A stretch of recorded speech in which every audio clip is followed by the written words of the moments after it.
Hello, welcome to SquishiVision. Y'all want to see my kitten? Look, there's a kitten right there. She's asleep at the moment. Um, Hi, I'm about to give my immediate reactions on episodes 4, 5, and 6 of Star Wars Visions, which are The Village Bride, Ninth Jedi, and TOB1. So this is kind of my immediate reaction. I've not time to kind of delve into the details of the show. And I mentioned in my previous videos, I'm not that much of an expert on anime. I have obviously watched anime because everyone's watched some anime, um, but I'm not by any means not an expert on kind of like the art styles or anything like that. I enjoyed these three episodes. I think I enjoyed them a bit more than the past three. I think there was a lot more heart. That sounds like I'm doing. That sounds like a disservice to the previous three episodes. But these ones resonated to me a bit more. Maybe that was my mood this evening. Maybe the stories just seems a bit more coherent to me. Um, I mean, even then they're very short episodes, and a lot of it is subtext, which I think is what anime actually does well a lot of the time.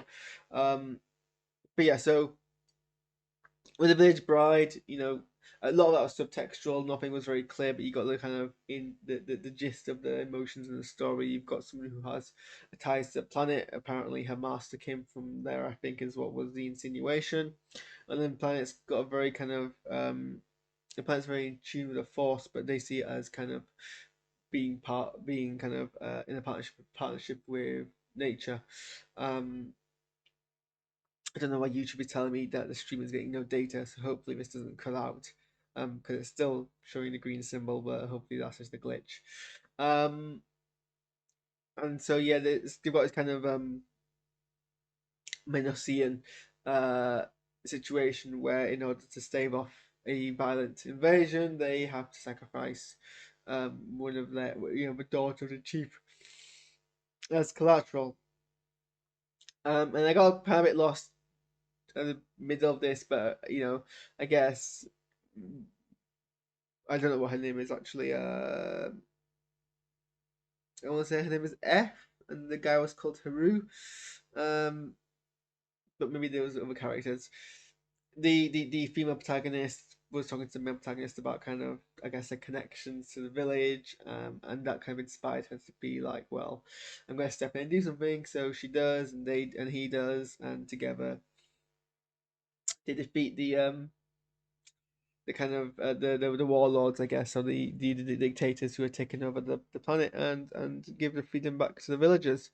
Um, and I mean, this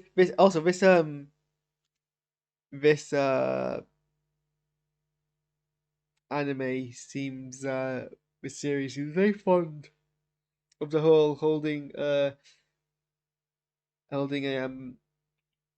blaster shot mid-air, which I think only happened in the film once as a kind of very stylistic and impactful, part of episode 7.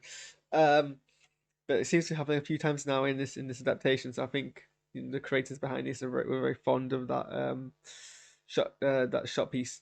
But yeah, so she does that and throws it back, and then to be honest, the rest of them just get shot, and then that's kind of cool the way she won. It's very kind of in line, I guess, with a lot of what I understand. A lot of Japanese kind of end game fight scenes are like.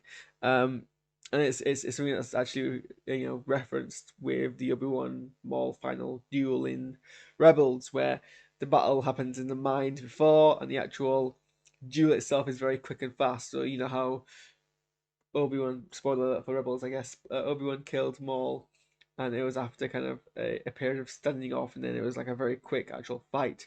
Here it was very much there was a short standoff, and then she kind of just we don't actually see what happens next. She kind of just dashes forward and slices him, and that's it. And I thought that was that was great. That's a nice kind of callback to that kind of style of combat. Uh, um, so yeah, I enjoyed that. I think my favorite one was the Ninth Jedi, and from what I've vaguely seen, I might be wrong, but what I've vaguely seen of reception to the episodes. I think the Ninth Jedi is a little of people's favorites as well. There's some nice twists in there. Same twist as the previous episodes actually, but that's fine. I still wasn't seeing it coming. Maybe I wasn't seeing it coming because it's been done in the previous episode.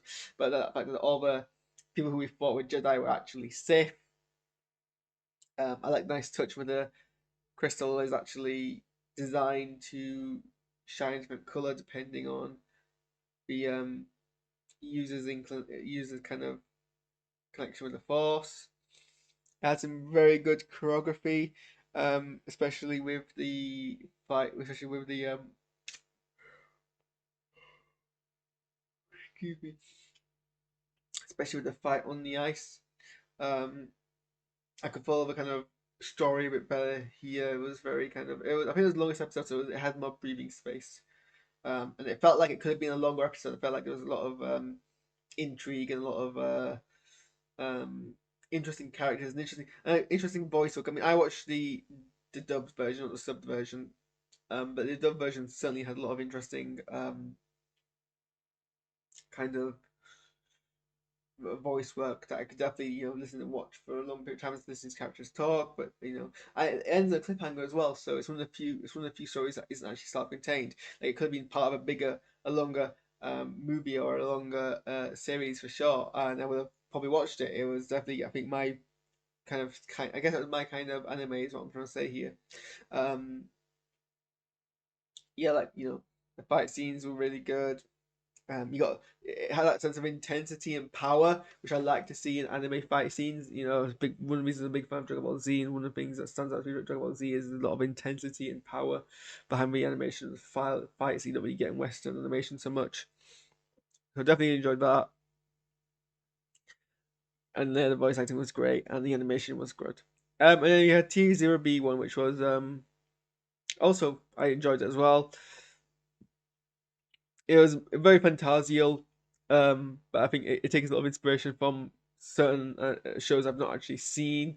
So I might be wrong here, but I mean, there's certainly Astro Boy vibes to it. I've not actually seen Astro Boy, so maybe it's a different art style, but definitely got those vibes.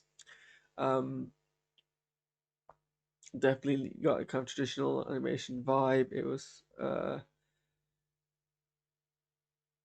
it was again, it was hard bit. Like the voice acting was great, especially from Professor Mitaka, played by Carl Chandler. I got that sense of warmth and care, and basically from the inflections of the voice acting alone, I got a sense of what their relationship was, which was great. I mean, it's very much a Pinocchio. Forgotten what the guy in Pinocchio is called now. Should know this.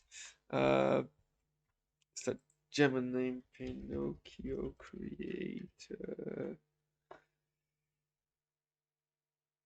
Geppetto, that's it, Geppetto. But and had a sense of tragedy in it, which I don't think had really chance to settle. But the fact that he ended up getting his father figure killed because he was playing around. But it was I love the kind of art shift between reality and then his dream sequence and the kind of changes and style they used for that. I thought that was great. I love that. I love that. That was fantastic. And like, yeah, a lot of the fight scenes in this were really good as well. There was a lot of power behind them, a lot of intensity. Definitely, using the fact that this guy's a droid and can kind of move his joints like 360 degrees around, and that was great to see. Yeah, I mean, I'm gonna fart now.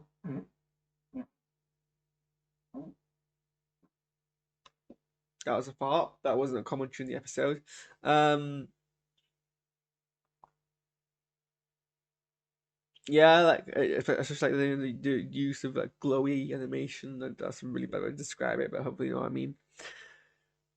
Yeah, I really enjoyed the 3 episodes. I thought they were great, and I'm actually kind of excited. I mean, I was excited before. I don't be wrong. I enjoyed the 3 episodes as well. But I enjoyed these a bit more. They're definitely the mid-series highlight, and I'm looking forward to the other three as well. I think the Elder episode which comes next looks very interesting, both in art style and kind of in